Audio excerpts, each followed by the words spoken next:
بسم اللہ الرحمن الرحیم۔ السلام علیکم ناظرین، مولانا روم رحمۃ اللہ علیہ کا خاندانی نام محمد تھا۔ جلال الدین لقب اور عرفیت مولائے روم۔ آپ رحمۃ اللہ علیہ 604 ہجری میں بلخ کے مقام پر پیدا ہوئے۔ مولانا روم رحمۃ اللہ علیہ کا سلسلہ نسب خلیفہ اول حضرت ابو بکر صدیق رضی اللہ تعالی عنہ تک براہ راست پہنچتا ہے۔ مولانا روم رحمۃ اللہ علیہ کے پردادا حضرت حسین بلخی رحمۃ اللہ علیہ بہت بڑے صوفی اور صاحب کمال بزرگ تھے۔ امرائے وقت ان کا بہت احترام کرتے تھے، یہاں تک کہ خوارزم شاہ جیسے با جبروت حکمران نے اپنی بیٹی کی شادی مولانا روم کے دادا سے کر دی تھی۔ علم و فضل کے ساتھ اس خاندان کو دنیاوی عزت و توقیر بھی حاصل تھی۔ مولانا جلال الدین رومی رحمۃ اللہ علیہ کے والد کا نام شیخ بہاؤالدین تھا۔ ان کے مریدوں میں سید برہان الدین ایک نامور عالم تھے، اس لیے مولانا روم کی تربیت کی ذمہ داری سید برہان الدین کی سپرد کی گئی۔ مولانا روم رحمۃ اللہ علیہ نے اکثر ظاہری علوم انہی بزرگ سے حاصل کیے۔ تقریباً 19 سال کی عمر میں مولانا روم رحمۃ اللہ علیہ اپنے والد محترم کے ساتھ کونیا تشریف لے گئے۔ کچھ دن بعد آپ رحمۃ اللہ علیہ سایہ پدری سے محروم ہو گئے۔ شفیق و مہربان باپ سے دائمی جدائی ایک بڑا جنگداز سانحہ تھا، مگر اللہ نے مولانا روم رحمۃ اللہ علیہ کو صبر و ضبط کا حوصلہ عطا فرمایا۔ آپ رحمۃ اللہ علیہ نے اس غم سے نجات پانے کے لیے خود کو کتابوں میں گم کر دیا۔ پھر 629 ہجری میں جب مولانا روم کی عمر 25 سال تھی، آپ رحمۃ اللہ علیہ نے مزید تحصیل علم کے لیے شام کا رخ کیا۔ یہاں آپ رحمۃ اللہ علیہ نے 7 سال تک مقیم رہے اور مسلسل اپنے علم میں اضافہ کرتے رہے، پھر کونیا واپس آ گئے۔ ساتھ ہی ان دنوں آپ رحمۃ اللہ علیہ کا استاد معظم سید برہان الدین بھی تشریف لے آئے۔ پھر مولانا روم رحمۃ اللہ علیہ کا امتحان دیا گیا۔ جب سید صاحب کو یقین ہو گیا کہ ان کا شاگرد ظاہری علوم کی تکمیل کر چکا ہے، تو پھر ایک دن فرمایا، مخدوم زادے، اب وقت آ گیا ہے کہ میں تمہارے والد کی امانت تمہیں لوٹا دوں۔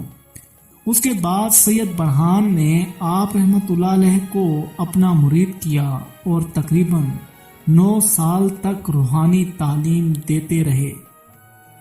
سید برہان الدین ایک باہوش بزرگ اور بنیادی طور پر ایک عالم و فاضل شخص تھے، اس لیے طویل تربیت کے بعد بھی مولانا روم رحمۃ اللہ علیہ کی زندگی پر عقل کا رنگ غالب رہا۔ دراصل سید صاحب یہی چاہتے تھے اور اپنی کوششوں میں کامیاب بھی رہے تھے۔ مولانا جلال الدین رومی رحمۃ اللہ علیہ فطری طور پر ذہین ترین شخص تھے۔ والد محترم کی تعلیم و تربیت اور پھر سید برہان الدین کی خصوصی توجہ نے مولانا کو درجہ کمال تک پہنچا دیا تھا۔ اب آپ رحمۃ اللہ علیہ کا یہ عالم تھا کہ کسی علمی تقریب میں خطاب کرنے کھڑے ہو جاتے تو لوگ پتھر کی طرح ساکت و جامد ہوتے اور مولانا کی تقریر اس طرح سنتے کہ انہیں اپنے گرد و پیش کی بھی خبر نہ رہتی۔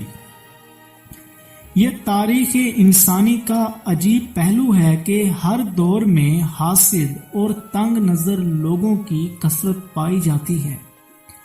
اگر عام انسانی طبقوں میں ایسے لوگ پائے جائیں تو یہ عمل زیادہ خطرناک نہیں ہوتا، مگر جب علماء کے دل و دماغ بھی اس بیماری کا شکار ہو جائیں تو پھر زمین پر بے شمار فتنے سر اٹھانے لگتے ہیں۔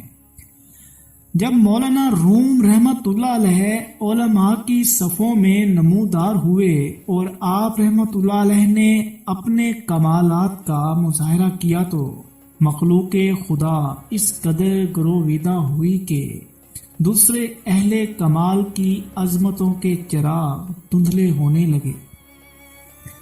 یہ بات علماء کی ایک جماعت کو سخت ناگوار گزری۔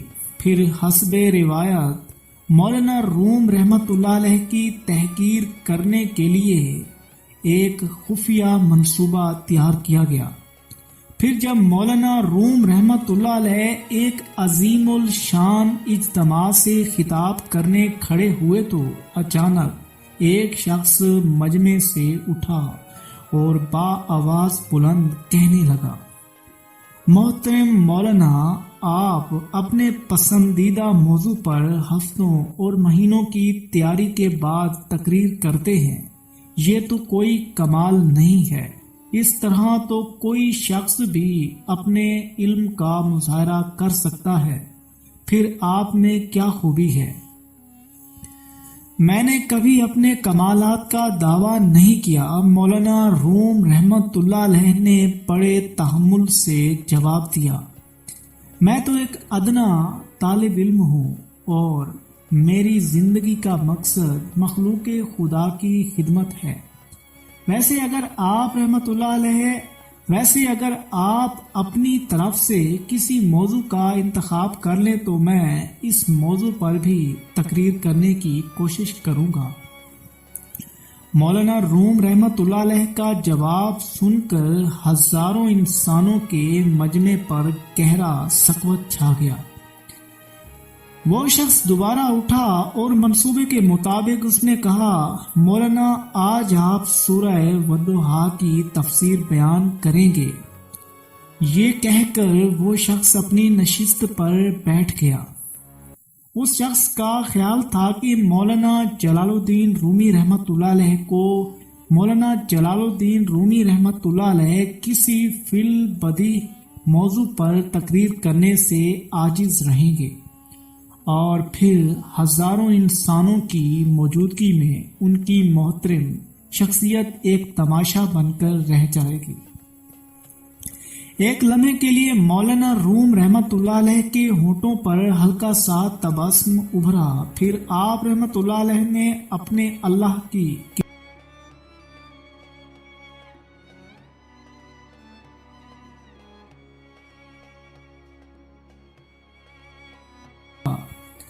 کبریائی بیان کی اور حضور اکرم محمد مصطفیٰ صلی اللہ علیہ وآلہ وسلم پر درود بھیجا۔ اس کے بعد انسانی ہجوم سے مخاطب ہوئے۔ قرآن کریم کی اس سورہ مقدسہ میں استعمال ہونے والا پہلا حرف واو ہے۔ آج میں اسی حرف مقدس کی تشریح کروں گا۔ یہ کہہ کر مولانا روم رحمت اللہ علیہ نے اپنی تقریر کا آغاز کیا اور پھر مسلسل 6 گھنٹے تک صرف اس بات کی وضاحت کرتے رہے کہ اللہ تعالیٰ نے سورہ والضحیٰ میں حرف وا کیوں استعمال کیا ہے۔ پورے مجمع پر سناٹا طاری تھا، ایسا محسوس ہو رہا تھا جیسے مولانا روم رحمت اللہ علیہ کی زبان مبارک سے علم کا سمندر ابل رہا ہے، جس کی تیز موجوں میں آج سب کچھ بہہ جائے گا۔ ابھی آپ رحمت اللہ علیہ کی تقریر ختم ہونے بھی نہیں پائی تھی کہ وہی شخص اپنی جگہ سے دیوانہ وار اٹھا اور اس نے مولانا روم رحمت اللہ علیہ کے قدموں پر سر رکھ دیا۔ واللہ آپ عظیم ہیں، آج پورے روم میں آپ کا کوئی ثانی موجود نہیں۔ یہاں کے لوگ آپ کے علم و فضل سے حسد رکھتے ہیں، میں بھی اسی لعنت کا شکار ہو گیا تھا، خدا کے لیے مجھے معاف فرما دیجیے۔ مولانا روم رحمت اللہ علیہ نے اس شخص کو اٹھا کر گلے سے لگایا اور پھر ان لوگوں کی طرف اشارہ کرتے ہوئے فرمایا، جو آپ رحمت اللہ علیہ کے خلاف در پردہ سازشیں کر رہے تھے۔ میں ہر اس شخص کو معاف کرتا ہوں جو مجھ سے بے سبب عداوت رکھتا ہے۔ اللہ ان کے سینوں میں بھڑکتی ہوئی آتش حسد کو ٹھنڈا کر دے اور انہیں اپنے علم و کرم سے ہدایت بخش دے۔ یہ مولانا کی اعلیٰ ظرفی کا عظیم الشان مظاہرہ تھا جس نے بے شمار لوگوں کو آپ رحمت اللہ علیہ کا عقیدت مند بنا دیا ہے۔ پیارے دوستو، یہ تھا مولانا جلال الدین رومی رحمت اللہ علیہ کی عظیم الشان داستان کا دوسرا حصہ۔ امید کرتے ہیں کہ آپ کو یہ ویڈیو اچھی لگی ہوگی۔ اگر ویڈیو اچھی لگے تو ویڈیو کو لائک کریں، کمنٹس میں اپنی رائے بھی ضرور دیں۔ اگر کوئی غلطی ہو گئی ہو، کوئی خطا ہو گئی ہو تو میں اپنے پیارے دوستوں سے معذرت خواہ ہوں، درگزر کر دیجیے گا اور کمنٹس میں رہنمائی ضرور کر دیجیے گا۔